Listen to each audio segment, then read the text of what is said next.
Jacob, que es el equivalente, y el más probable, el más certero, el que más se piensa que escribió la carta, es Santiago, el hermano del Señor. Y vamos a ver un poquito sobre él. ¿Dónde aparecen los evangelios? Vamos a ver, por ejemplo, en el Evangelio según San Mateo. Si me siguen en la lectura, Mateo, capítulo 6, versículo 3. Y vamos a ver cómo evoluciona. Perdón, Marcos 6:3.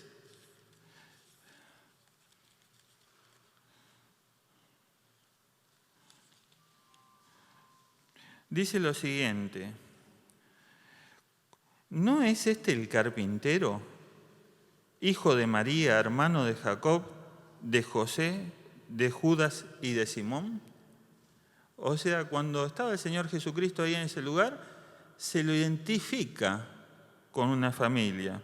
Se lo menciona como hijo de José, hermano de ¿quién?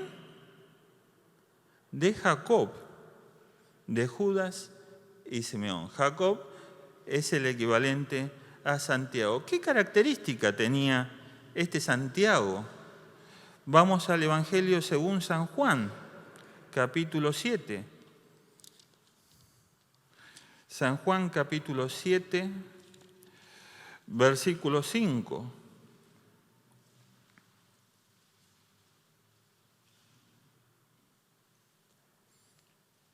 Bueno, yo estoy peleado con los versículos. No, sí, bien. Dice, porque ni aún sus hermanos creían en él. O sea, ellos habrían escuchado de sus padres acerca de su nacimiento. Habrían visto la conducta santa que el Señor tuvo. Pero cuando estaba en su ministerio público, dice, aún sus hermanos no creían en él. Pero algo pasó, porque en el libro de los Hechos, capítulo 1, versículo 14, dice, todos perseveraban unánimes en oración y ruego con las mujeres, con María, madre de Jesús, ¿y con quién? Con sus hermanos. Entonces, primero lo encontramos en la familia de Jesús, después lo encontramos que no creía, y después lo encontramos orando juntamente con ese ramillete que iba a comenzar a hacer la iglesia. También en la carta a los Corintios, en 1 Corintios capítulo 15, dice el versículo 3,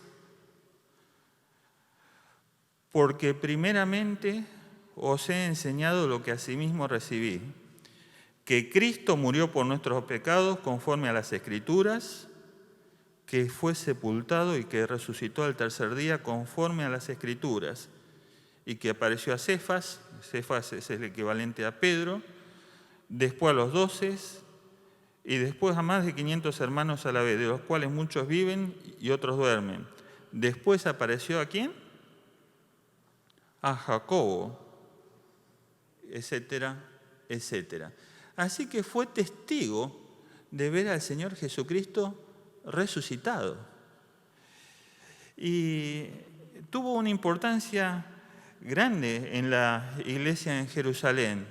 En el libro de Gálatas, por ejemplo, nos dan unos cuantos datos de él.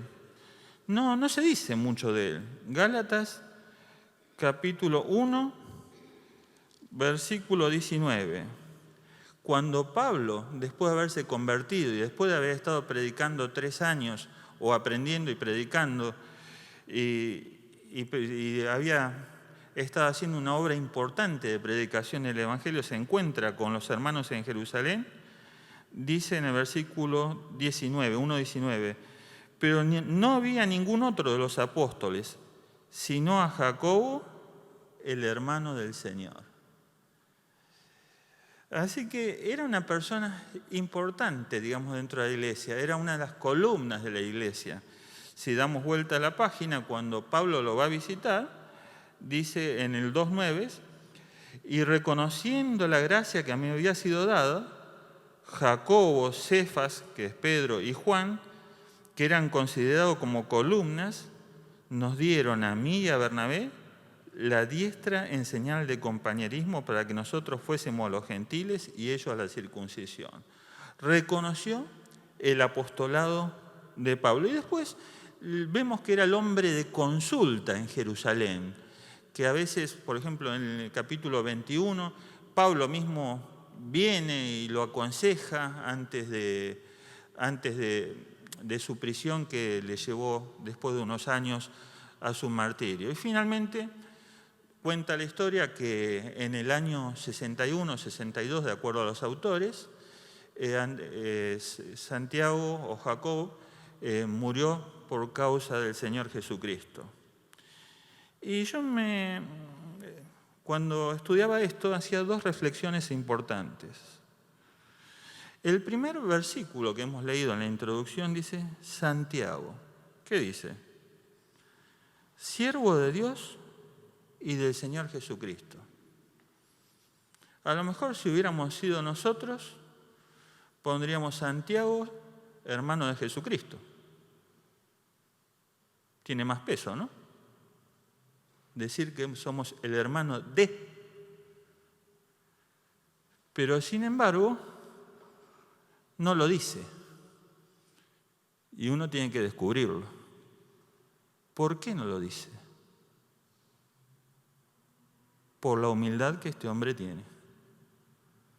Dice, siervo de Dios. Eso es lo importante. Y del Señor Jesucristo. Ahora, claro, cuando uno ve esas cosas, estamos en un mundo donde evidentemente todo lo que tenemos tiene que promocionar nuestro nombre. Nos dicen que nosotros somos los importantes. A ver, algún joven, de los más jovencitos. Una chica, tal vez. A ver, algún adolescente, jovencito. Quiero que vea esto. Vení. Dale. Decime quién escribió este documento, que todos lo conocemos.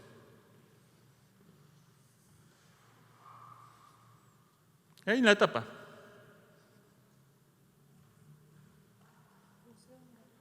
Le costó encontrarlo. ¿Te costó encontrarlo, el nombre? ¿Cómo está, grande o chico? Miren qué chiquito que está acá. Primera edición. Plan de evangelización a través de educación. José Bongarrá. Yo les pido que después miren el tamaño del nombre de José de Bongarrá acá. Y vean el tamaño del título del libro. Eso dice todo un mensaje. Es todo un mensaje. En la biblioteca se ven constantemente mensajes. Vos tenés libros que te dicen la nueva pedagogía y las tapas se caen a pedazos porque ya son viejas. Fue un hombre, yo viendo esta portada me doy cuenta que fue un hombre grande delante de Dios. No buscaba su vanagloria, sino que bien chiquitito puso su nombre. Y este detalle habla bien de él. Bueno, justamente Santiago era de ese tipo de hombre y apóstoles que no hacían alarde, sino que se manifestaban con humildad.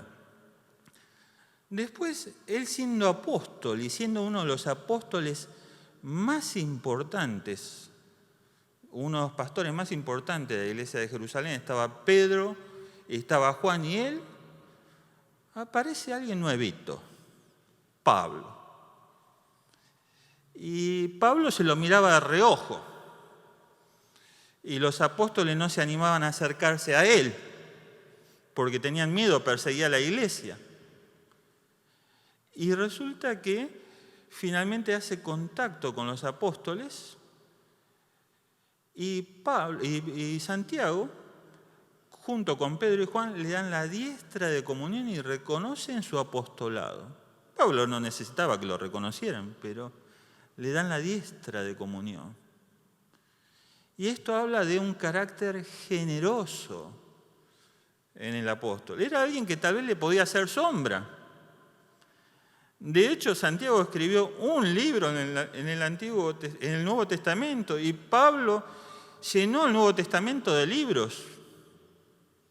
Le podía hacer sombra, le podía opacar su figura. Mejor no lo reconocemos. Pero fue generoso. Fueron generosos los tres ancianos y reconocieron al que Dios había levantado. ¿Y cuál fue la consecuencia de eso? Cuando uno mira en la historia, sabemos cosas de Santiago porque aquel que fue reconocido y escribió el Nuevo Testamento, guiado por el Espíritu Santo, las dijo. Si no, ¿cómo sabíamos que era medio hermano del Señor? Tendríamos aún muchas más dudas.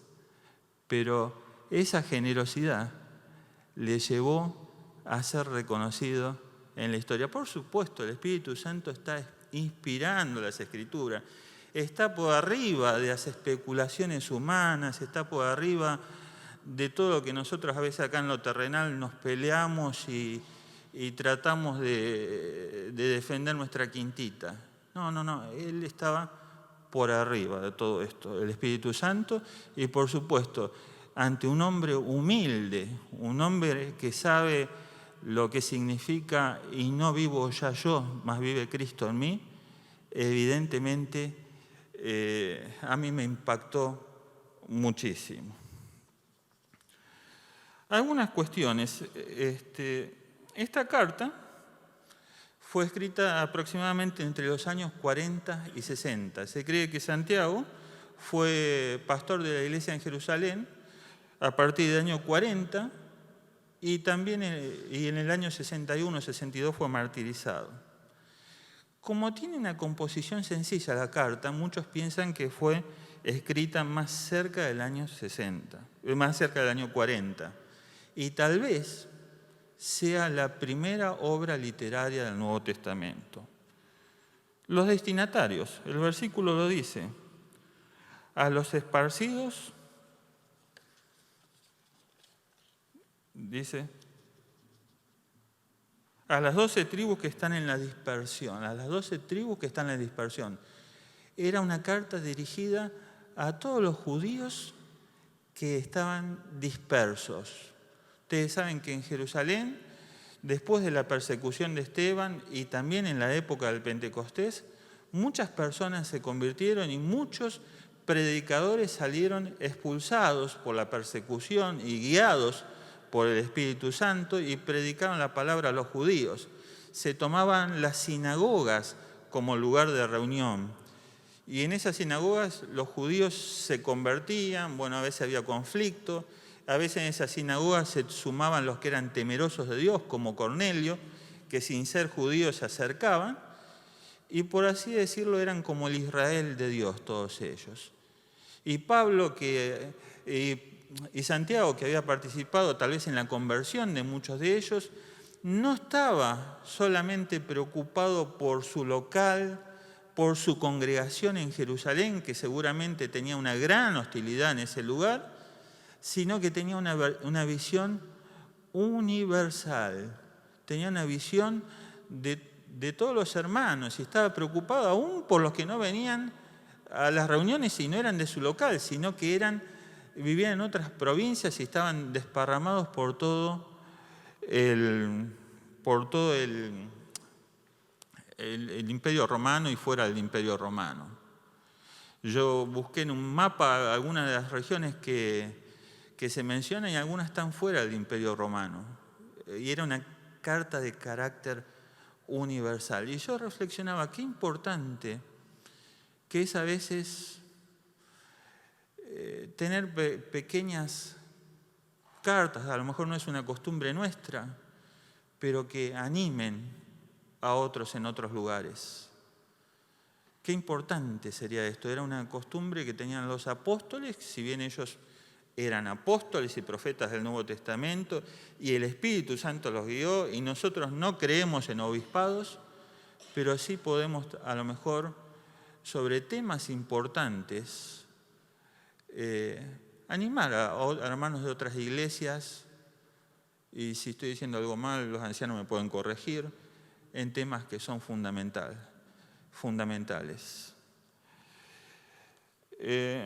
Bueno, ya habíamos dicho sobre los destinatarios.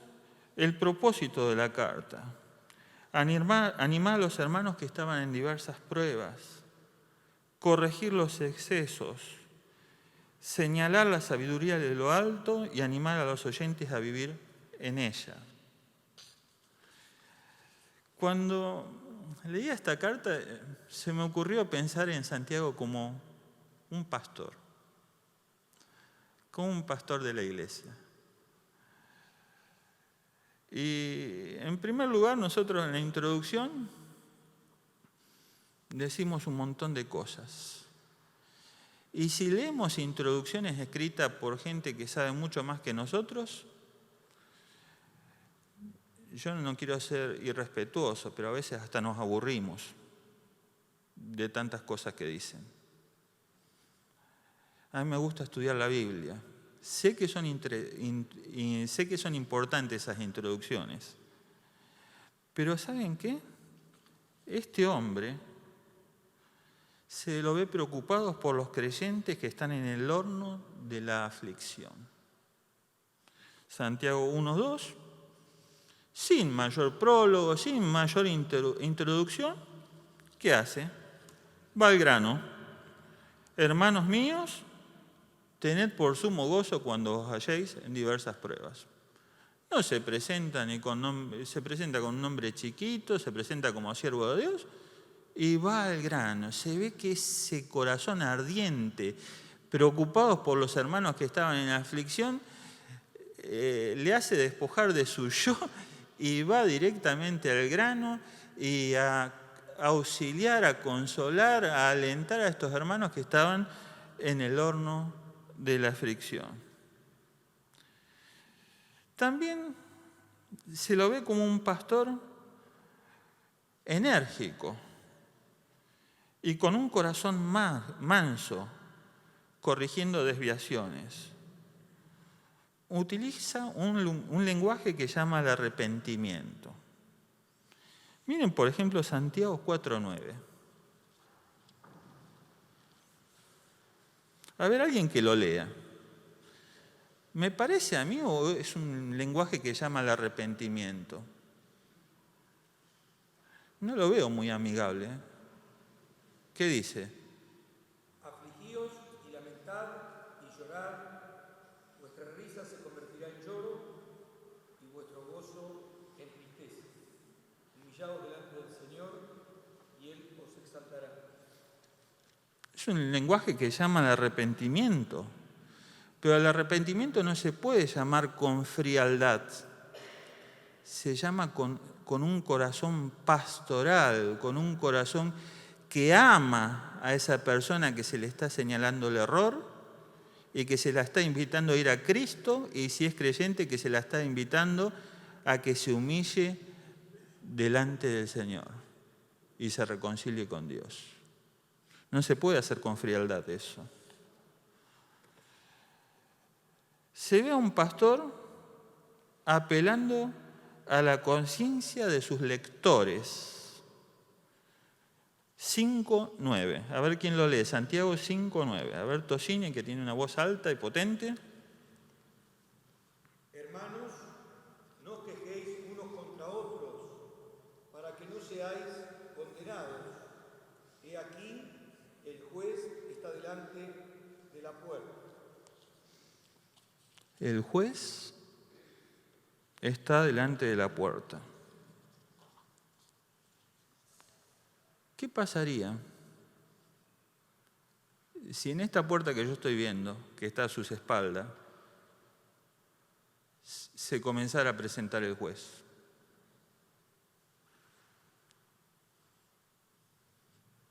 Estoy hablando como creyentes, ¿eh? Tal vez hay alguien que no es creyente en medio nuestro. ¿No tendríamos cuentas que arreglar? Apela a la conciencia diciendo: el juez está a la puerta. Esta es una referencia que también se ve con un lenguaje similar en Mateo 24:33, que dice: así también vosotros, cuando veáis todas estas cosas, conoced que está cerca a las puertas.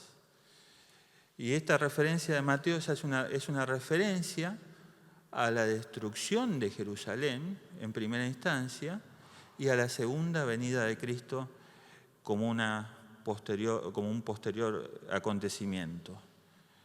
Pero si el juez está a la puerta, debe haber muchas cosas que no podemos dilatar.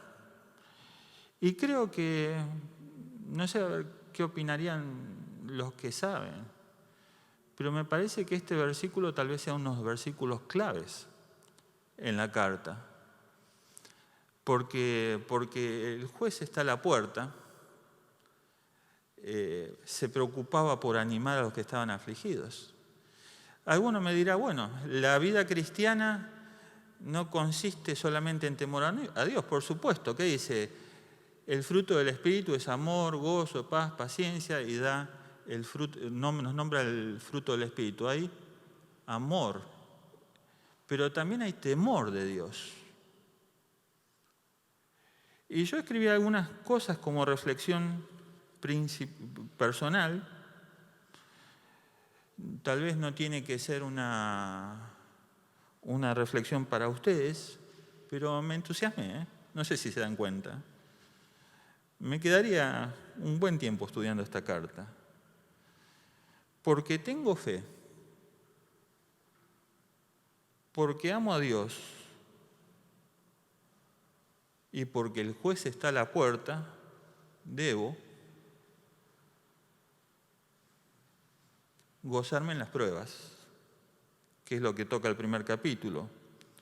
Obedecer a Dios y a sus palabras, la segunda parte del primer capítulo.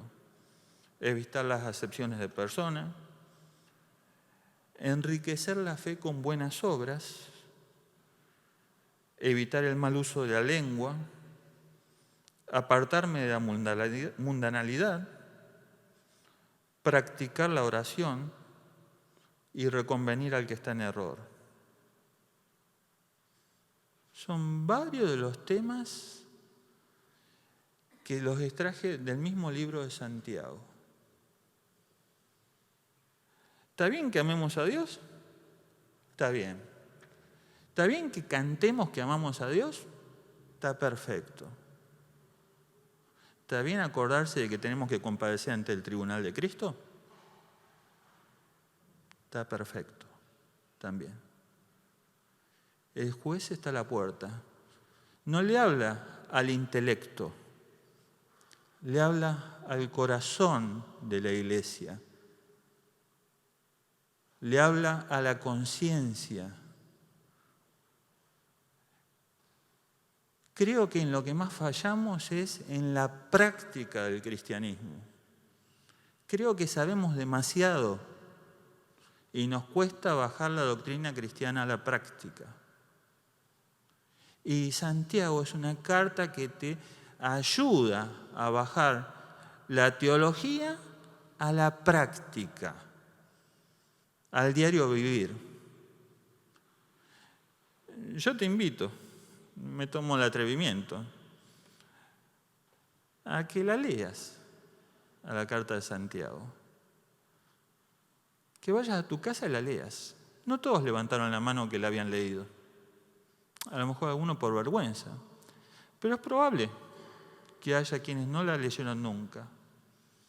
Primer paso, léela. Léela para que Dios te quiera, para que Dios te hable. Observá lo práctico que es. Y vos y yo cambiemos lo que tenemos que cambiar. Bueno, que Dios nos bendiga en esta introducción, tal vez no muy larga, pero creo que es reflexiva y que apela al corazón. Me comentaba Rafael que estemos orando por la actividad de Semana Santa, Va a participar el coro con diálogos, con canciones y diálogos evangelísticos, el día viernes y el día domingos de Semana Santa. El día sábado va a haber una actividad juvenil y por favor estemos orando por la actividad y apoyando. El domingo también tenemos un tiempo de oración a la noche y animémonos. Me decía un hermano cuando estaba acá adelante, vieron que yo estoy en el profesorado, yo deseo estar acá, Estoy a 2 paredes de distancia nada más. Pero bueno, estoy en la biblioteca, ¿no? Y me decía, qué buen número que somos, estamos creciendo en la reunión de oración. Soñemos con una reunión de oración más grande. ¿Cuántos hermanos tenemos en la cena? No digo que vengan todos, pero si una reunión tiene 50 miembros y por animar, en vez de 50 tenemos 51, ¿cuál piensan que de las 2 reuniones es la mejor? ¿La de 50 o la de 51? Pregunto, ¿cuál piensan que es mejor? ¿O no hay diferencia? ¿Nadie contesta? La de 51. Animemos.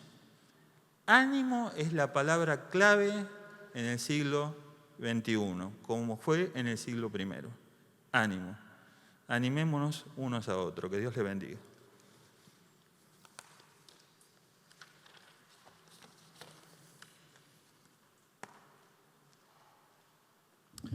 Terminamos con oración.